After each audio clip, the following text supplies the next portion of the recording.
Commander Allison Grant stood at the edge of the circular chamber, her Blue Earth Defense Fleet uniform stark against the rainbow of alien representatives.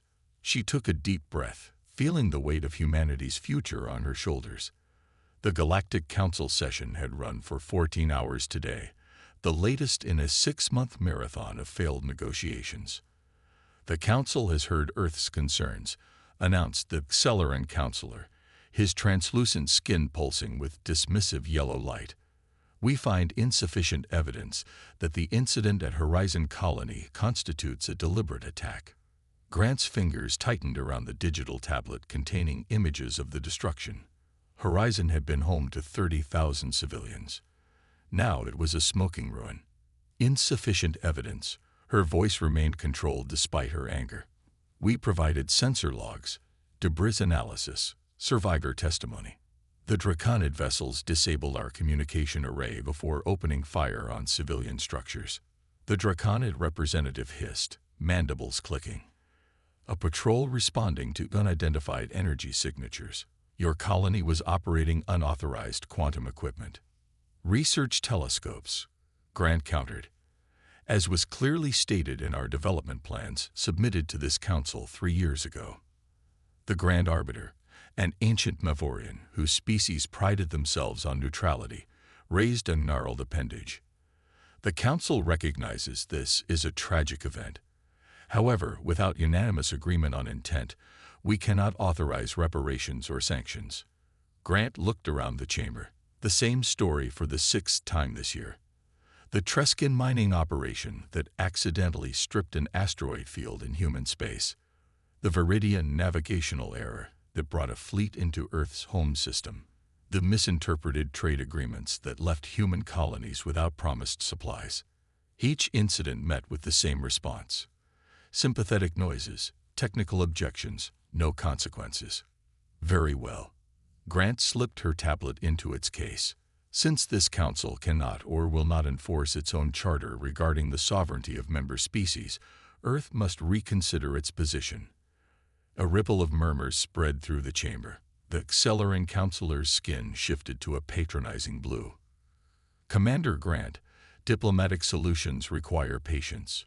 We've been patient for 7 years, Grant interrupted. 7 years of violations, exploitation, and broken promises. We sought peace. You mistook it for weakness. She stepped forward, making eye contact with each council member. As of this moment, humanity formally suspends its participation in the Galactic Council. We will not return to this table. The chamber erupted. The Draconid representative let out a barking laugh. The humans take their ball and go home, as their saying goes. Your species lacks the technological development to survive isolation, added the Viridian delegate, tentacles waving dismissively. This emotional display solves nothing. Grant didn't respond to the taunts. She had expected them. Instead, she nodded to her small team of human advisors, who began packing their materials. The Grand Arbiter raised his voice above the commotion. Commander, I urge you to reconsider. The protection of the Council has proven worthless. Grant finished. We'll protect ourselves from now on. As she turned to leave, a young Treskin diplomat hurried to her side. Commander, surely we can find compromise. Your colonies need our trading networks, our technology. Grant smiled slightly. You might be surprised what we can do on our own. She walked out of the council chamber, her team following in silence. None of the representatives moved to stop them. Most were already discussing how to divide access to human territory once the tantrum ended. Only the ancient Mavorian arbiter watched with concern as the humans departed. His species had survived countless wars by recognizing threats before they emerged. And in Commander Grant's calm, determined exit, he recognized something the others missed. It wasn't surrender. It was the quiet before a storm. Admiral Eric Daniels watched the fleet status displays from his command center deep within Luna Base. Hundreds of small dots representing human ships were moving across the screen, all heading home. It had been 2 weeks since Commander Grant left the Galactic Council, and Protocol Terminus was unfolding exactly as planned. Status report, "Lieutenant," he said to the young officer monitoring communications, "97% of civilian transports have cleared alien space, sir. All military vessels will reach Earth territory within 48 hours. The lieutenant hesitated. "We're getting messages from several trading partners asking what's happening." Daniels nodded. "Standard response. Technical review of communication systems. Expect service interruption." The lie wouldn't hold for long, but it didn't need to. Every human ship, citizen, and piece of valuable technology would be safely within protected space before the Council realized this wasn't just a diplomatic protest. Across human space, colony after colony implemented the protocol. On Proxima Centauri's main settlement, Governor Lisa Williams oversaw the final evacuation of research stations. On Europa Base, engineers shut down the public sections of the quantum research facility while moving the real work deeper inside Jupiter's moon. At every human outpost, defenses activated quietly, and borders began to close. In her laboratory on Mars, Dr. Olivia Mendez calibrated the final tests of the shield generator. The blue energy field surrounding the test chamber shimmered as her team fired increasingly powerful weapons against it. "Increase power by 20%, she ordered, watching carefully as the lasers struck the shield. The energy simply vanished, absorbed completely. Her assistant whistled softly. The Council species would pay fortunes for this technology. Mendez smiled. "That was our mistake the first time. We shared too much, too soon." Meanwhile, in alien space, confusion was growing. At the massive trading hub Centauri Station, Viridian merchants found their human customers vanishing overnight. Cargo sat unclaimed. Contracts went unfulfilled without explanation. On the Galactic Council homeworld, intelligence analyst Grek of the Treskin Confederation compiled a troubling report. Human withdrawal appears systematic and coordinated. Recommend immediate investigation. His superior, Captain Volo, laughed as he reviewed the data. "They're throwing a tantrum, nothing more. Humans need our markets more than we need them. They'll come crawling back when their economy collapses." Grek wasn't convinced. "Sir, our analysis suggests they've been reducing dependency on Council trade for years, quietly developing alternative supply chains, stockpiling resources. Primitive species can't maintain technological society without Council support," Volo said dismissively. "It's never happened before." Back on Earth, President Karen Foster addressed the United Nations emergency session. Screens showed the withdrawal proceeding around the galaxy. "For too long, we believed acceptance into the galactic community meant we would be treated as equals," she said, her voice firm. "Instead, we found ourselves exploited, our territories violated, our people endangered." The assembly hall remained silent as she continued. "Today we invoke Protocol Terminus. We will withdraw completely from Council space and affairs. We will secure our borders, and we will demonstrate that humanity does not require their protection or approval to survive." Across the chamber, Defense Minister John Rivera checked his secure tablet as the final coded message arrived from Commander Grant's ship. "T-Uramayan TAAs E1 complete. All assets secured." He nodded to the President, who concluded her address. "Let history record that we sought peace at every turn. And let our actions now show the galaxy what happens when peace is denied." On the edge of human space, automated buoys activated, broadcasting a simple message to any approaching ships. By order of Earth Defense Command, all non-human vessels are denied entry to human territory until further notice.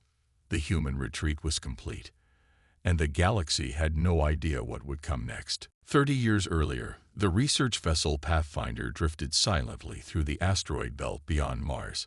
Dr. Nathan Cole hunched over his scanner, his eyes widening as the readings confirmed what he had suspected for weeks. "Captain Klein," he called, his voice barely containing his excitement. "I'm picking up artificial signals. Definitely not one of ours." Captain Samantha Klein abandoned her report and moved quickly to Cole's station. She was a practical woman who had spent 20 years in space without encountering anything but rocks and ice. Yet there it was on the screen. A pattern too regular to be natural. Range, she asked, already activating the ship's alert system. Approaching from beyond Jupiter's orbit. Large mass, controlled deceleration. Cole looked up, his face filled with wonder. We're not alone, Sam. Within hours, the entire Earth knew. The approaching vessel identified itself as a Viridian trade ship, and humanity experienced its first contact with alien life. The ship's captain, a tall being with iridescent skin named Elover, greeted the humans with what seemed like genuine friendship. Your species has developed faster than any we have encountered, Elover told the assembled human representatives at the historic meeting in Geneva. Your transition from planetary to solar civilization took mere centuries. The Council will welcome such innovation. Humanity embraced its new galactic neighbors with open arms. Earth's scientists eagerly shared their discoveries, proud to contribute to what they believed was a collaborative community of worlds. Human leaders signed treaties, opened borders, and sent their brightest minds to learn from the advanced Council species. Alan Matthews, Earth's first ambassador to the Council, stood proudly as humanity was granted observer status. This begins a new chapter in human history, he announced to thunderous applause from Earth's delegation. Not everyone shared his enthusiasm. Admiral William Boyd of the newly formed Earth Defense Fleet studied the Council's military capabilities with professional interest. They're centuries ahead in some areas, barely our equals in others, he noted in a classified report. And they're remarkably interested in our propulsion technology. His concerns were dismissed as paranoia by the civilian leadership. Earth was too busy enjoying the benefits of alien technology, medical advances, improved energy systems, and access to exotic materials. Few noticed when the Draconid Empire established a scientific outpost near Saturn, despite the territory being marked for human development. Fewer still questioned why Earth's faster-than-light drive designs were classified as dangerous technology by Council safety regulators, restricting human ships to Council-approved systems. In a private meeting room on the Council homeworld, representatives of the 5 dominant species discussed their new members without human observers present. The humans developed technology in unusual patterns, said the Viridian science minister. They solved quantum communication problems our scientists struggled with for generations, yet still use primitive fission reactors on some colonies. The Draconid general clicked his mandibles thoughtfully.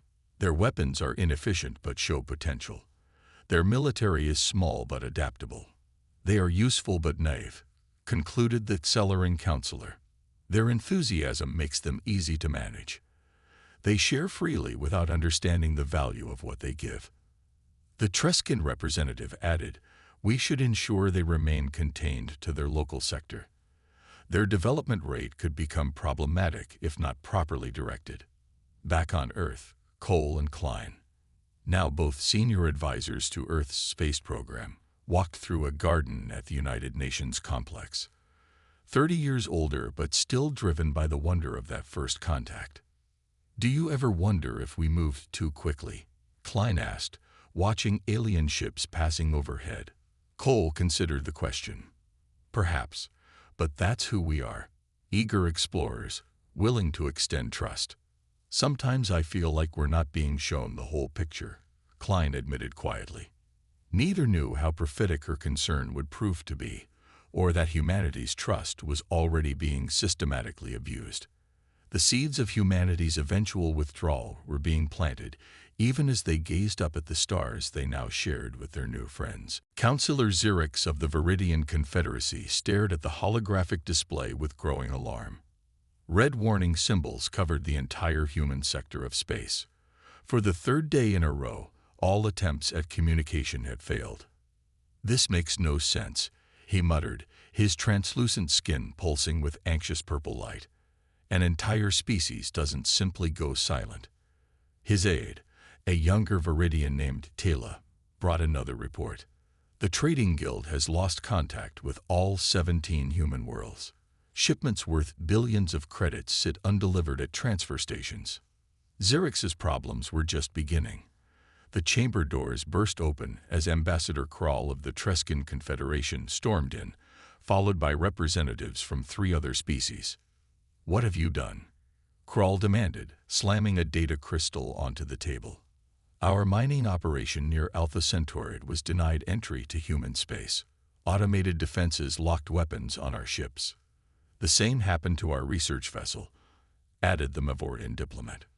"We received only an automated message. Earth is closed." Xerx raised his appendages in a calming gesture. "Please, we must approach this rationally. The humans are simply being emotional." Commander Grant's departure was theatrical, but "This is beyond theatrics," interrupted the Draconid representative. "Our intelligence reports massive movement of human military assets throughout their territory. Defense systems are activating on every human world." The emergency council session called later that day was chaotic. Species dependent on human resources or technology demanded action, while others dismissed the situation as temporary. The Grand Arbiter called for order. "We have dispatched a diplomatic vessel to Earth to resolve this misunderstanding. Until then."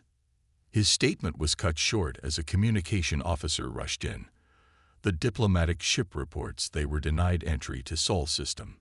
They received only this message. The message played on the main screen. "The Galactic Council has demonstrated it cannot honor its commitments to Earth. All diplomatic relations are suspended pending new agreements. Earth is closed." Silence fell across the chamber. "This is unprecedented," whispered Accelerant Counselor. The silence broke when General Vex of the Draconid Empire rose. "Enough of this human insolence. I have dispatched a military probe to assess their defenses. We will not be blocked from rightful council territories by primitives." Before anyone could object, an aide rushed to the general's side, speaking urgently in their native tongue. The general's scales paled to a sickly gray. "What is it?" demanded Xerx. "Our military probe." The general seemed unable to continue for a moment. "It's gone. Completely destroyed upon approaching human space. No distress signal, no debris. Just gone." As the council erupted in panicked discussion, economic reports began flooding in. Markets dependent on human goods were collapsing. Research projects relying on human scientists stalled. The carefully balanced galactic economy began showing signs of strain within days of the human withdrawal. On the Treskin homeworld, the science minister reviewed classified files with growing horror. "We've been fools," he told the prime leader. "Look at the pattern of human technological development over the past decade." The files showed how human innovation had appeared to plateau, matching council expectations. But reviewing the data more carefully revealed subtle advances in key areas: energy, computing, materials science, all disguised as minor improvements. "They've been hiding their real progress," the minister explained, "deliberately appearing less advanced than they are." In a private council chamber, the oldest members gathered to discuss the crisis. "How serious is this threat?" asked the Accelerant High Minister. The Grand Arbiter, who had opposed the exploitation of humans from the beginning, looked grim. "We mistook their cooperation for weakness, their openness for naivety. We never asked why a species that advanced so quickly would suddenly slow their development." "What do you think they want?" Xerx asked quietly. "What they always wanted," the Arbiter replied, "to be treated as equals. And I fear we may have pushed them too far to ever regain their trust." Outside the council chamber, the economic reports continued to worsen as the reality set in. The humans weren't coming back on the council's terms. The orbital shipyards above Mars shimmered as the energy shields briefly parted. Through the opening glided the EDF Defender, the first of Earth's new Guardian-class vessels. At over 2 kilometers long, its sleek hull contained technology that no council species had ever seen deployed in combat. Admiral Eric Daniels stood on the bridge, watching as the massive ship joined the growing defense fleet.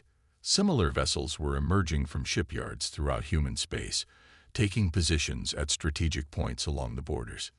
"Beautiful, isn't she?" asked Captain Grace Miller, the Defender's commanding officer. Daniels nodded. "Hard to believe we kept these hidden during construction. The Council thought our shipyards were building simple transport vessels. Hiding in plain sight," Miller replied with a slight smile. "Just like everything else." Below them on the red planet's surface, Dr. Olivia Mendez supervised the activation of Mars' planetary shield grid. The massive generators had been disguised as atmospheric processors for years, their true purpose known only to a select few. "Shield capacity at 90% and stable," reported her assistant. "All colonial worlds report similar status. We can maintain full coverage indefinitely."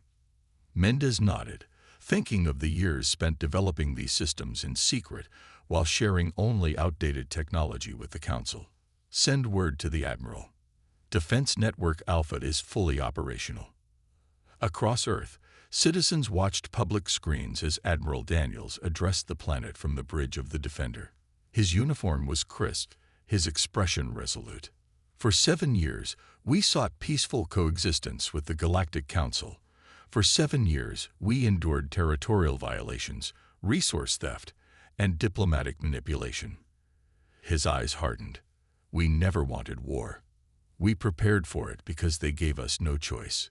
The broadcast showed footage of the new fleet, the activated defense systems, the secured borders of human space. It was a revelation to most citizens, who had no idea of the military buildup conducted in secret. As of today, all human worlds stand united and protected. We are not seeking conflict, but we will never again allow our sovereignty to be compromised. On the Galactic Council homeworld, representatives watched the same broadcast with growing alarm. The human ships displayed technology far beyond what the Council believed possible for their development stage. "Those energy signatures," whispered the Treskin science advisor. "They're using quantum field manipulation we thought was theoretical." The Draconid general hissed in disbelief. "Their fleet is larger than our intelligence suggested by a factor of 10. How did we miss this?" Into this chaos stepped Ambassador Jack Rodriguez, the first human to set foot on Council territory since the withdrawal began. He walked confidently into the Council chamber, a data tablet his only equipment. "Honored representatives," he began, his voice steady. "I come with authorization to present Earth's terms for renewed relations." "Terms," sputtered the Accelerant counselor. "You abandon the Council, seal your borders, and now dictate terms." Rodriguez remained calm. "Earth does not wish for conflict. We wish for respect." He activated his tablet, projecting the simple list. 1. Full recognition of human territorial sovereignty, including all established colonies. 2. Immediate cessation of all unauthorized activities in human space. 3. Reparations for documented violations of previous agreements. 4. A new treaty structure that eliminates the exploitation of developing species. The Council chamber divided quickly. Species dependent on human resources or technology argued for acceptance. Military powers like the Draconids insisted on a show of force. "These demands are outrageous," the Draconid general declared.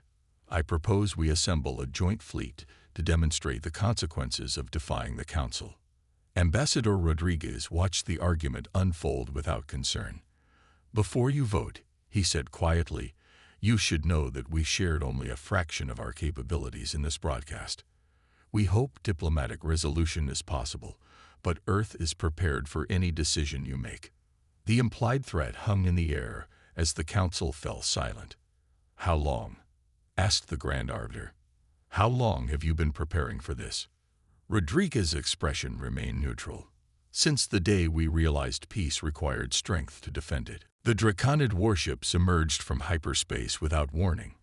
7 battle cruisers, heavily armed and shielded, approached the human outpost on Europa. Their distinctive angular hulls gleamed against the backdrop of Jupiter as they moved into attack formation. From his command post on the Draconid flagship, General Kraz watched with satisfaction. The Council might dither and debate, but the Empire understood power. A swift demonstration against this small human outpost would remind the upstart species of their place. "All weapons charged, General," reported his tactical officer. "The humans have detected us, but are showing minimal defensive response." Kraz clicked his mandibles in amusement. "As expected. Begin the attack. Target their communication array first, then power systems." The lead Draconid vessel fired, a brilliant beam of energy streaking toward the seemingly vulnerable station. What happened next stunned every observer. Meters from the outpost, the beam struck an invisible barrier and simply vanished. No explosion, no dispersal effect, just complete absorption of energy. "What is this?" Kraz demanded, leaning forward as his tactical displays showed impossible readings. Before his crew could respond, a calm human voice came through on all communication channels. "Draconid vessels, this is Commander Heather Wilson of Earth Defense Outpost Europa. You have entered restricted space and initiated hostile action. Please stand down and prepare to be escorted from human territory." Kraz slammed his clawed hand on the console. "Insolence. All ships, full barrage."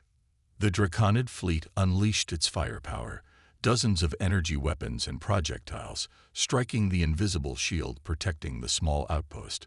None penetrated. None even caused visible strain on whatever defensive system the humans had deployed. In her command center inside Europa's icy crust, Commander Wilson watched the attack with professional calm. "They're persistent," she remarked to her executive officer. "Signal the defender. They have authorization to proceed."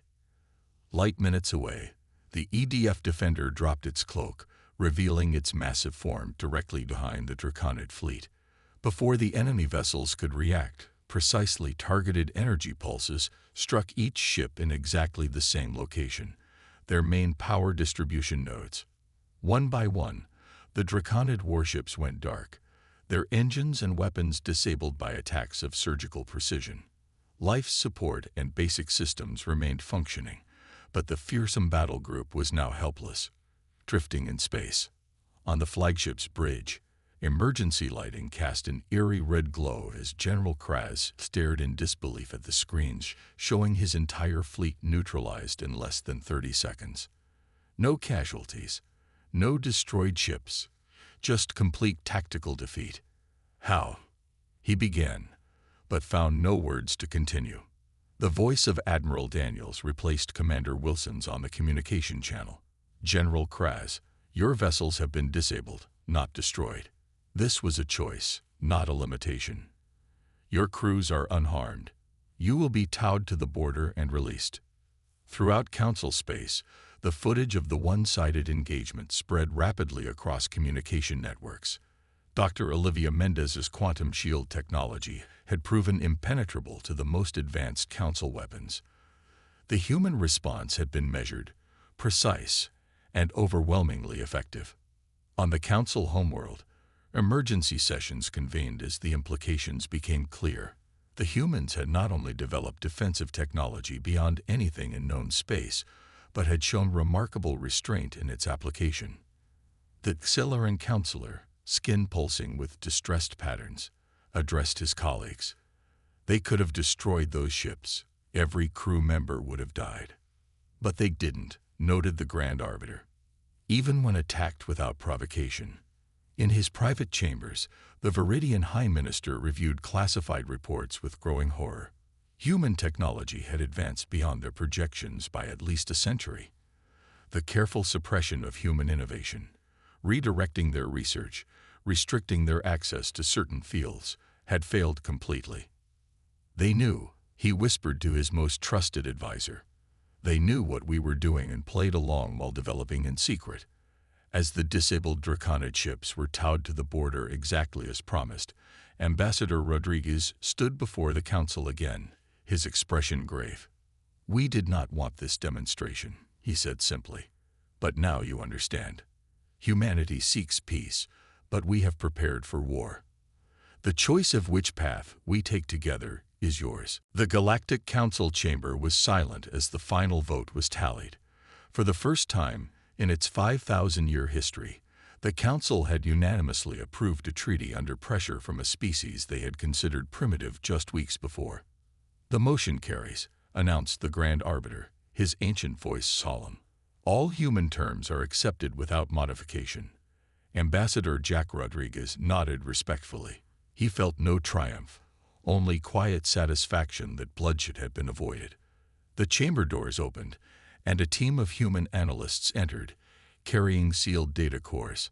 As a gesture of good faith, Rodriguez said, "Earth provides evidence collected over the past decade documenting the systematic suppression of human innovation by certain council leadership. The evidence was damning.